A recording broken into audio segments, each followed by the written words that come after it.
Hey, what's up, everybody? This is going to be a new chapter reading on the report on the Senate Select Committee on Intelligence and U.S. House Permanent Select Committee on Intelligence, otherwise known as the Joint House Inquiry into the 9/11 attacks. Uh, I'm not going to read the whole report, by the way, but I just want to concentrate on the specifics of a section which is located in Part 4, entitled "Finding, Discussion, and Narrative Regarding Certain Sensitive National Security Matters." It is also known as the 28 pages, the infamous 28 pages. And thanks to 9/11 researcher Brian McGlinchey, who we could find on Substack, he made an entire website dedicated to 28 pages. And if it's still around, I haven't been on that website. If it's still around, I'm going to put a link in the description. It's an invaluable source of documents and files. So over time, we're going to talk about certain subsections of the report entitled in this 28-page narrative, because this was actually redacted by the Bush administration. And then later on, it was unredacted. There's some parts that are still redacted, but a majority of it isn't. And that's the part we're going to read because it's going to talk about a lot about Saudi financing. And this is where the report entails on the FBI's Pent Bomb investigation, not on Operation Encore. That came later. That was a follow up to Pent Bomb. So let's get right to it. I mean, this is about 5 pages long. So 5 pages. It's called Finding and Discussion. As you can see, finding, discussion, and narrative regarding sensitive security, national security matters, right? While in the United States, some of the September 11 hijackers were in contact with and received support or assistance from individuals who may be connected to the Saudi government. There is information, primarily from FBI sources, that at least two of these individuals were alleged by some to be Saudi intelligence officers. The Joint Inquiries Review confirmed that the intelligence community also has information, much which is yet to be independently verified, indicating that individuals associated with the Saudi government in the United States may have other ties to Al Qaeda and other terrorist groups. Now, I'm pretty sure this is referring to a name that wasn't known until Operation Encore, Muassad al-Jar, no relation to one of the hijackers, Ziad al-Jar. Muassad al-Jar actually was a former director of the Islamic Affairs Committee in Washington, D.C. And through the Operation Encore investigation, the FBI found out that he had numerous connections to Islamic militants, including Al Qaeda. And he was in charge of the hiring process when it comes to imams at certain mosques in certain cities. One imam in particular, which is going to name one of the names are going to be on here, is Fahad Al Thumeri. Fahad Al Thumeri is the imam at the King Fahd Mosque in Culver City, Los Angeles, the same mosque where the first two 9/11 hijackers went to, Khalid Al Mihdhar and Nawaf Al Hazmi. The FBI and CIA have informed the Joint Inquiry that since the September 11 attacks, they are treating the Saudi issue seriously, but both still have only a limited understanding of the Saudi government's ties to terrorist elements. In their testimony, neither CIA nor FBI witnesses were able to identify the extent of Saudi support for terrorist activity globally or within the United States and the extent to which such support, if it exists, is knowing or inadvertent in nature. The FBI's Washington field office created a squad devoted to, and you can see it's redacted here. Only recently, and at least in part due to the Joint Inquiry's focus on the issue, did the FBI and CIA establish a working group to address the Saudi issue. In the view of the Joint Inquiry, this gap in U.S. intelligence coverage is unacceptable. Given the magnitude and immediacy of the potential risk to U.S. national security, the intelligence community needs to address this area of concern as aggressively as quickly as possible. But it's hard when the FBI is taking orders from the State Department, and the State Department is actually covering for the Saudi government. So they don't give a shit about national security. Here's the discussion. That was finding. This is discussion. One reason for the limited understanding in that it was only after September 11th that the U.S. government began to aggressively investigate this issue. Prior to September 11th, the FBI apparently did not focus investigative resources on blank Saudi nationals in the United States due to Saudi Arabia's status as an American ally. A representative of the FBI, as you can see, it's redacted, testified that prior to September 11, 2001, the FBI received no reporting from any member of the intelligence community that there was a redaction presence in the United States. According to various FBI documents and at least one CIA memorandum, some of the September 11 hijackers, while in the United States, apparently had contacts with individuals who may be contracted to the Saudi government. Well, now we know they for sure did, because through Operation Encore and latest Canestraro document, which is, damning document that nobody covered. I'm still angry about that, but Max Blumenthal did, and Aaron Mate did at the Gray Zone. So credit to them, and Florida Bulldog, which is one of the best publications in the United States regarding any type of 9/11 news reporting. That Omar al-Bayoumi was employed by the Saudi Arabian Air Presidency, which is an arm of the Saudi government. While the joint inquiry uncovered this material during the course of the review of the FBI and CIA documents, it did not attempt to investigate and assess the accuracy and significance of the information independently, recognizing that such a task would be beyond the scope of the joint inquiry. Instead, the joint inquiry referred a detailed compilation of information uncovered by the inquiry in documents and interviews to the FBI and CIA for further investigation by the intelligence community and, if appropriate, law enforcement agencies. A brief summary of the available information regarding some of these individuals is illustrative for purposes of this report. Omar al-Bayoumi. This is the big name. This is the guy that met Khalid al-Mihdhar and Nawaf al-Hazmi, the first person to meet them, besides who met them at the airport. And they were driven to Fahd al-Tamari. Omar al-Bayoumi is the second person. The second person to meet them. Fahd al-Tamari is the first. Omar al-Bayoumi meets them at the Mediterranean Cafe, which is no longer there. It's on Venice Boulevard. Incidentally enough, through Operation Encore files, that's not named in the report, right? It is later asserted that members of the King Fahd Mosque had told Khalid al-Mihdhar and Nawaf al-Hazmi about the Mediterranean Cafe. That wasn't in the FBI reports. That came later through the follow-up to the PENPOM investigation, Operation Encore, because the FBI, in that investigation of PENPOM, some of them were dissatisfied with the state's position and to the reports that came out later that didn't name specific individuals with the Saudi government that had links with al-Qaeda, Khalid al-Mihdhar and Nawaf al-Hazmi.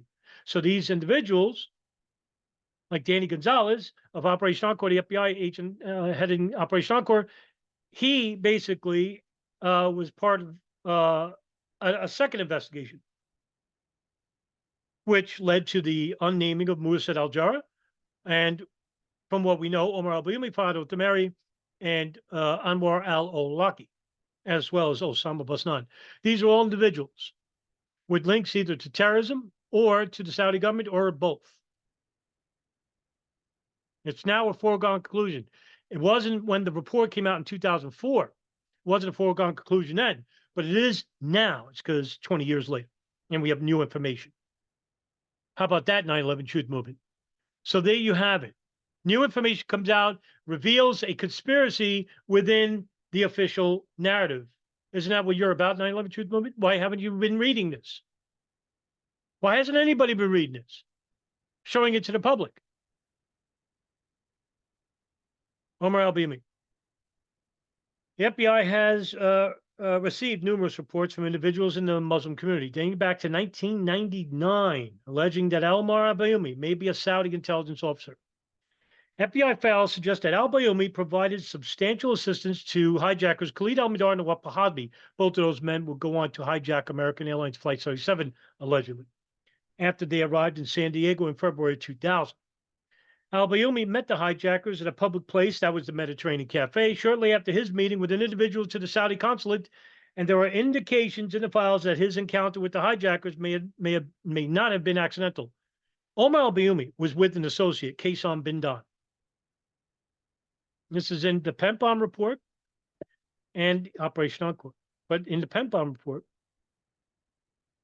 and through the memorandum for the record, Omar al-Bayoumi and Kaysan bin Dan both testified to the FBI that their meeting with Khalid al-Mihdhar and Nawaf were chance. Kaysan bin Dan changed the story and said, no, they were sitting there first.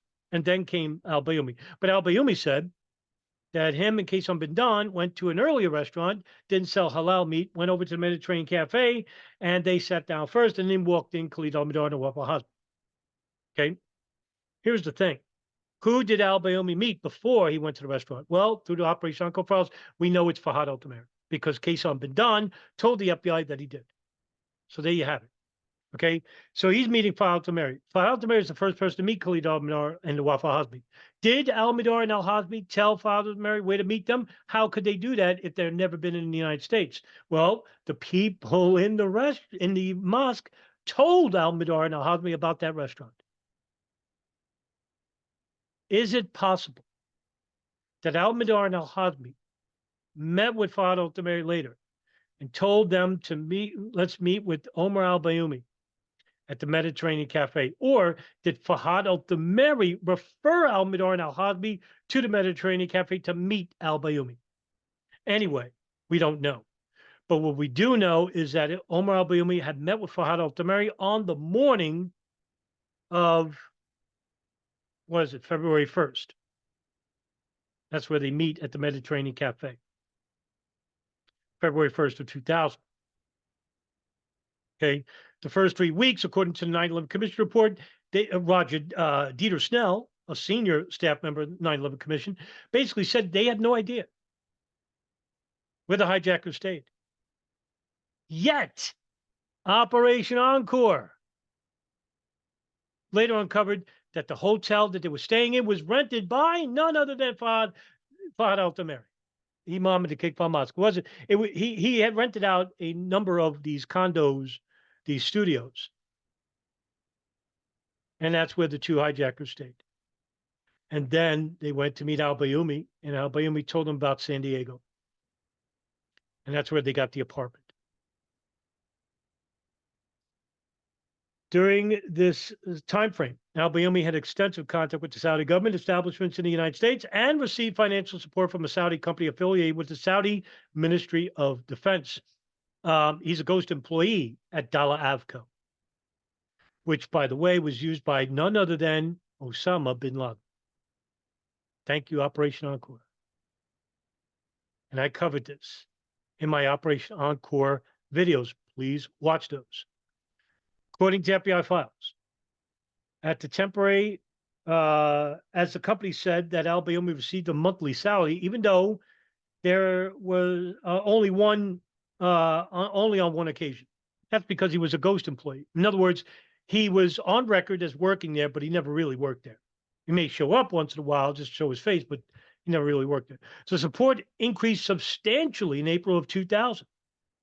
2 months after the hijackers arrived to San Diego, and that's because he was paying the rent for al-Mihdhar and al-Hasbi.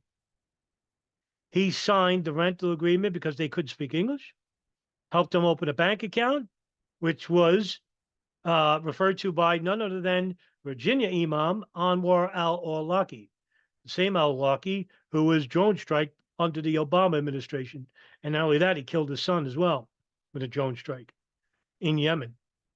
The support increased substantially in April 2000, 2 months after the hijackers arrived in San Diego, decreased slightly in December of 2000.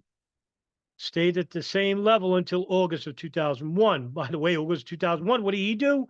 Well, he went to the United Kingdom. He fled the country.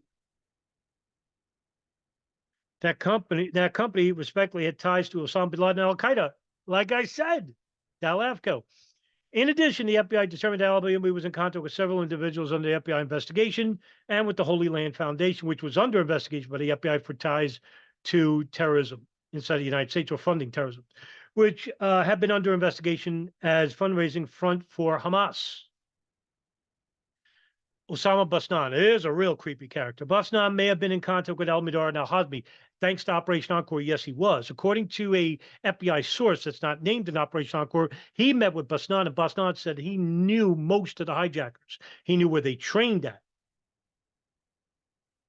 And it's alleged by the source that Basnan almost alluded to the planes operation, but he was about to, but he stopped. Did he know more? We don't know. Basnan was a close associate of al-Bayoumi and Omar Basharat, another one of the hijackers' close associates. He also lived across the street from the hijackers. Made a comment to the FBI that he did more than al-Bayoumi did for the hijackers. Yeah, Basnan was one of those people. According to an FBI document, Basnan told another individual that he met al-Hazmi, Nawaf al-Hazmi, through al-Bayoumi. And later, he met two of the hijackers through al-Bayoumi. And I'm pretty sure that is Khalid al-Mihdhar and Hani Hanjour. He also told because they were in California, Los Angeles, and San Diego. He also told the Assad that al-Bayoumi was arrested because he knew al-Hazmi and al-Mihdhar very well. Document goes on to state that Basnan and al-Bayoumi were close to each other for a long time. In fact, through the Operation Encore files, we have a whole list of phone calls that Bayoumi and Basnan made to each other. And it talked about the months. And it was the most activity was when? February of 2000, all the way to summer of 2000. While the hijackers were in San Diego and Los Angeles. Document goes on to state that Basnan and Bayoumi know each other a long time. Basnan has many ties to the Saudi government, including past employment by the Saudi Arabian Education Mission, referred to in FBI documents as redacted. The FBI also received reports from individuals in the Muslim community alleging that Basnan might be a Saudi intelligence officer. So the people, the people that they live near in Lemon Grove, California, San Diego, right? Culver City and whatever that they commiserate in, all right? The people knew these two guys, and they didn't like what they saw because al-Bayoumi, he was to always walk around with a video camera, video everything. Through the Operation Encore investigation, it was you could see a video of the home warming party for Khalid al-Mihdhar and Nawaf al-Hazmi. In the shot is al-Mihdhar and al-Hazmi. And Omar al-Bayoumi. The person taking the video is none other than Kaysan Bindan, the same associate to Omar al-Bayoumi, who said that who told the FBI that al-Bayoumi, on the morning that they met the two hijackers, al-Bayoumi had a meeting with Fahad al-Tamari at the King Fahd Mosque. What were they talking about? Well, thanks to the Operation Encore investigation, and I'll fill in the blanks here. In December of 1999, there was a phone call, and this is coming from an FBI source in the mosque. There was a phone call placed from Malaysia, Kuala Lumpur. What was going on at that time? A high-level al-Qaeda meeting. Phone call was placed to the King Fahd Mosque. This individual told Fahad al-Tamari that he would be receiving two brothers. Not actual brothers, but allegorical. Nawaf al-Hazmi, Khalid al-Mihdhar. He didn't say by name. And that they'd be coming from Malaysia. That's December of 99. Fuck yeah, that's damning. Because if that's the case, then we can safely speculate that Fahad al-Tamari had information about Khalid al-Mihdhar and Nawaf al-Hazmi coming from a meeting in Malaysia. Did he know that al-Qaeda? Did he know about the planes operation? I can't go there. But we do know that he's receiving these two men December of 99. Could it be possible that Fahad al-Tamari told Omar al-Bayoumi about Khalid al-Mihdhar and Nawaf al-Hazmi, and that al-Mihdhar and al-Hazmi were told about the Mediterranean Cafe by members of the King Fahd Mosque, and that's where these two men met al-Bayoumi? Sounds reasonable, doesn't it? The report states that during the trip, a member of the Saudi royal family provided Basnan with a significant amount of cash.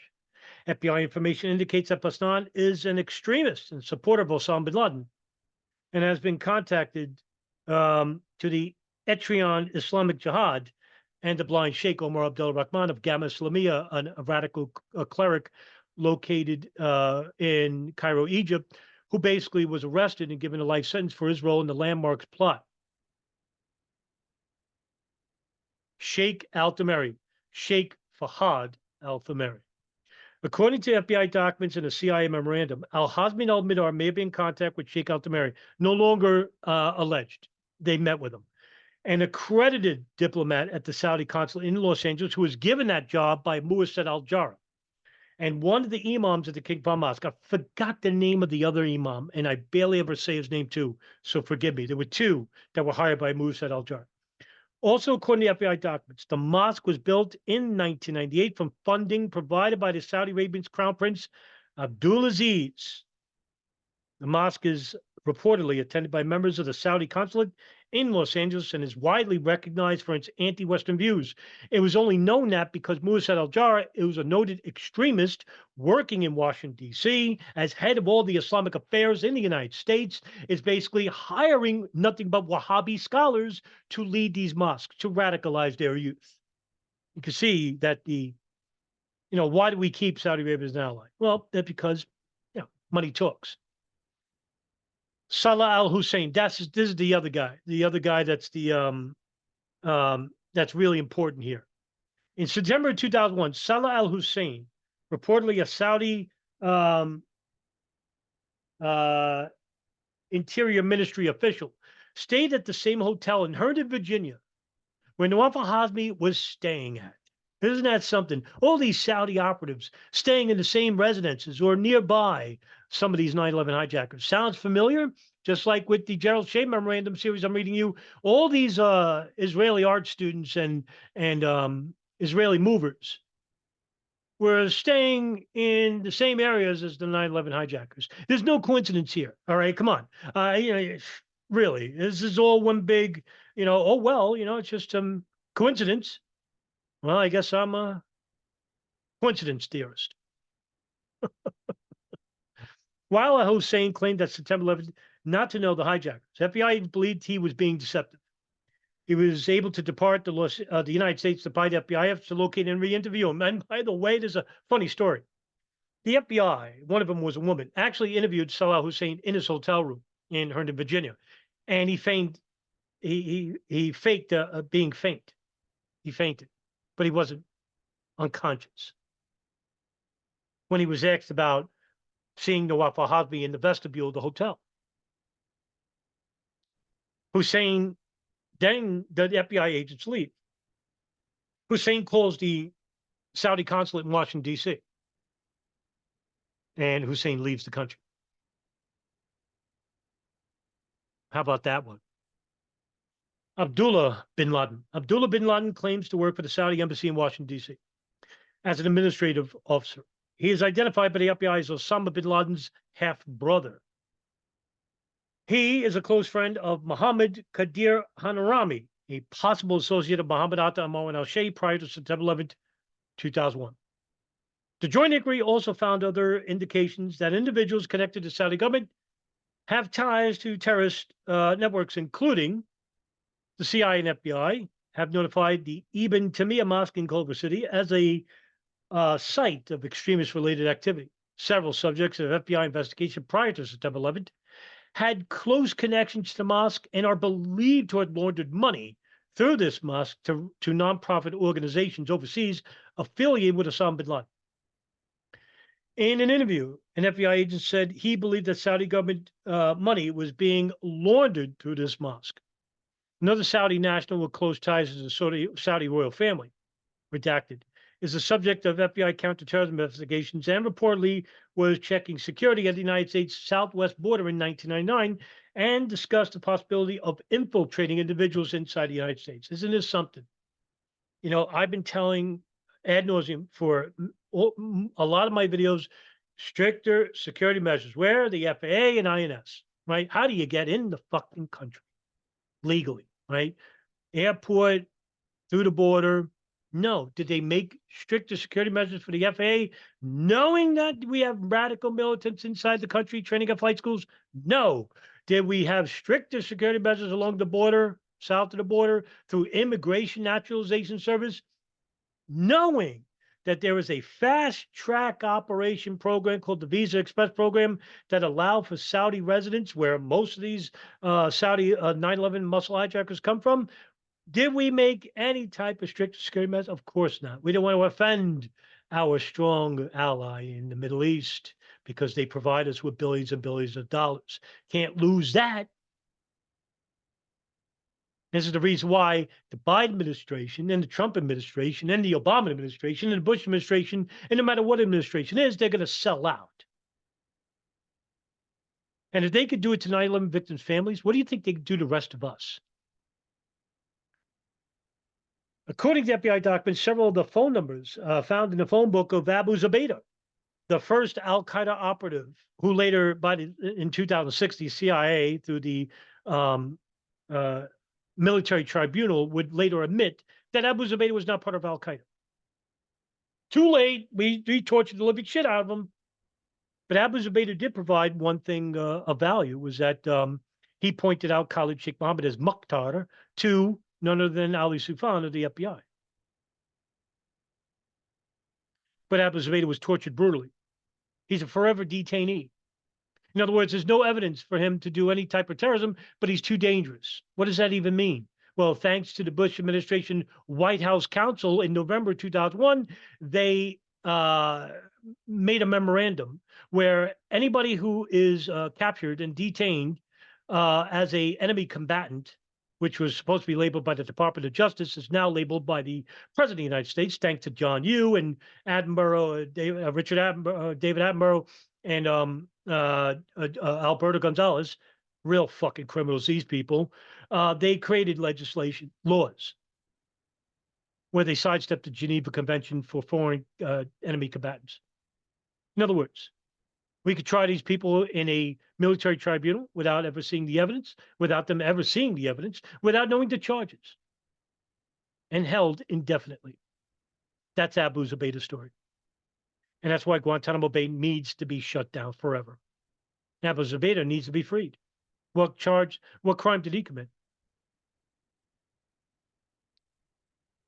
A senior Al Qaeda operative captured in Pakistan in March 2002 could be limited, at least indirectly, to telephone numbers inside the United States. One of those U.S. numbers is subscribed to by the Aspool Corporation, which is located in Aspen, Colorado, and manages the affairs of the Colorado residents of the Saudi ambassador Bandar bin Sultan. That's right, the same U.S. Saudi diplomat, Saudi consular official, who was given a nickname of Bandar Bush because he was such a close friend to the Bush family. Now, he served under the Reagan, Bush Sr., Clinton, and Bush Jr. administrations before retirement. The FBI noted that Aspool was an unlisted telephone number. In November 18, 2002, FBI response to joint inquiry states that CIA traces have revealed no direct links between numbers found in Abu Zubaydah's phone book and numbers in the United States. According to an FBI document, the telephone number of a bodyguard at the Saudi embassy in Washington, D.C., who some have alleged it's redacted, was also found in Abu Zubaydah's possession. And according to an FBI agent in Phoenix, this is Ken Williams, who I interviewed for the podcast, who wrote the Phoenix memo, warning FBI officials. It wasn't given to headquarters, but it was given to certain FBI officials in the country about the dangers of Islamic militants training at flight schools at Scottsdale, Arizona. The FBI suspects Mohammed al-Quddahin of being blank. Al-Quddahin was involved in a 1990 incident aboard an American West flight, which the FBI Phoenix office now suspects may have been a dry run to test airline security. And it was. A number of media reports talked about this. Al-Quddahin was with another person, Al Salman or something like that. During the flight, Al-Quddahin and an associate asked the flight attendants a variety of suspicious questions. Al-Quddahin then attempted to enter the cockpit on 2 occasions. And the reason why, the first occasion, Al-Quddahin says, I need to use the bathroom. And he was told it was in the back, but he went to the front. And the stewardess said, no, this is the cockpit. You can't go in. So he goes back. Second time, he goes right to the front again. And this time he's trying to open the door. The flight attendant's like alarmed, saying, no, sir, the bathroom's in the back. And they get off. And they're actually interviewed by the FBI. Oh, by the way, paying for their tickets was the Saudi embassy in Washington, D.C., where they were going. How about that? Al-Quddahin and associates were flying to Washington, D.C. to attend a party at the Saudi embassy, and both obtained their tickets were paid by the Saudi embassy. Who's to say that somebody within the Saudi embassy funded these two guys to go say, hey, listen, go see if there's any strict security measures on board this flight. How easy it is to get in the cockpit. We're cooking with gas here, aren't we? During the course of the investigation, the FBI had discovered that both Al-Qudin and the other individual, it's killing me, because the other individual had a car that was linked to Al-Qaeda in a parking lot. Involved in the incident had connections to terrorism. They both did. Finally, committees are particularly concerned about the serious nature of allegations contained in a CIA memorandum found by the Joint Inquiry staff in the files of the FBI San Diego field office. That memorandum, which discusses alleged financial connections between the September 11th hijackers, Saudi government officials, and members of the Saudi royal family, were drafted by a CIA officer, redacted, relying primarily on information from FBI files. Who could that be? I don't know. The CIA officer sent it to the Counterterrorism Center to determine whether the CIA had additional information. He also provided a copy to the FBI agent responsible for the investigation of one of the individuals discussed in the memorandum. Despite the clear national implication of CIA memorandum, the FBI agent included the memorandum in an individual case file and did not forward it to FBI headquarters. FBI headquarters, therefore, was unaware of statements in the memorandum until the Joint Inquiry brought the memorandum's implications to the Bureau's attention, and you can see the rest is redacted. And that's the end of the findings and discussion subsection of Part 4 of the 28 pages of the report of the Senate Select and Joint House Intelligence Committee on 9/11 attacks, called Part 4, Finding, Discussion, and Narrative Regarding Certain Sensitive National Security Matters, otherwise known as 20 pages. And we'll do, I don't know how many videos we'll go on, but we'll just keep going on regarding certain subsections. I'm going to read to you through chapter, because, you know, this is important stuff. This is how we connect the dots, by reading pertinent material and filling in the blanks with new information that we received years later. Doesn't it make sense?